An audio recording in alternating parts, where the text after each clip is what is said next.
from Sister Abdullah from Cairo. She said, is performing Umrah in Ramadan a substitute for Hajj according to the hadith? There is a hadith which is collected by Al-Bukhari or Muslim. Al-Imam Bukhari or Muslim, may Allah have mercy on them, they collected a sound hadith in which Nabi sallallahu alayhi wasallam told a woman from Al-Ansar, whom he asked, did you perform Hajj with us? She said, no. He said, why didn't you? She said, we only had two camels.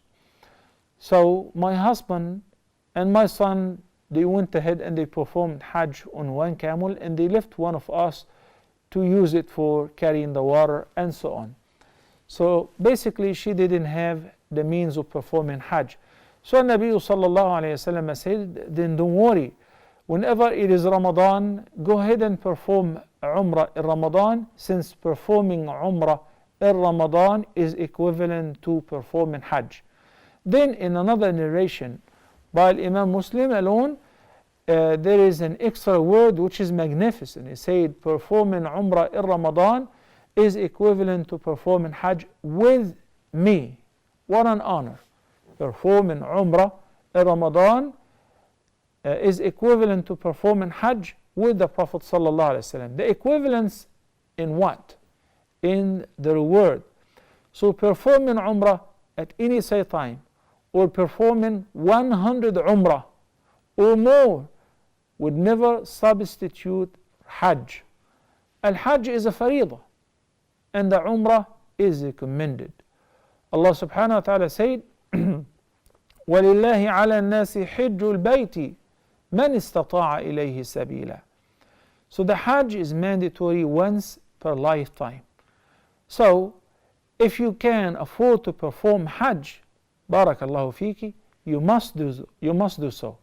If you can't, then you're exempt. But if somebody have the means of performing Umrah and he does not expect to save up some sum in order to perform Hajj, go ahead and perform Umrah. At least you visited Allah's house, and Umrah also is a mean of the expiation of one's sins. Does the Umrah in Ramadan substitute for Hajj according to the hadith? So there are many things, and Nabi sallallahu alayhi wasallam said that if you do, you get the reward of, for instance, performing not just Umrah or not just Hajj, but complete Hajj and Umrah. And Nabi sallallahu alayhi wasallam said, if you pray Fajr in Jama'ah and sit in the masjid to make adhkar until it is sunrise, and afterward you pray 2 rak'ahs of the duha prayer, you will get the reward of performing a complete Hajj and Umrah.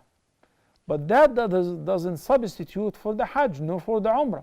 It is simply a mean of gaining the thawab, similar to performing the Hajj and the Umrah. So if you have the physical and the financial means, you must at least perform Hajj once per your lifetime. Besides that, the hadith which I mentioned earlier, Al-Jumhur are of the view that if any person were to perform Umrah during Ramadan, then the hadith covers him or her. Yani, they will be rewarded the reward of performing Hajj with the Prophet sallallahu alaihi wasallam. Shaykh al-Islam Ibn Taymiyyah, may Allah have mercy on him, said, if somebody intended to perform Hajj and he did not have the means, or he failed to do it, then he desires to do it, and instead he made the Umrah in Ramadan because of shortage of the means or whatever, then he will get the reward of performing a complete Hajj with the Prophet ﷺ according to the text of Muslim, or Hajj in general according to the text of Al-Imam al-Bukhari, and so on.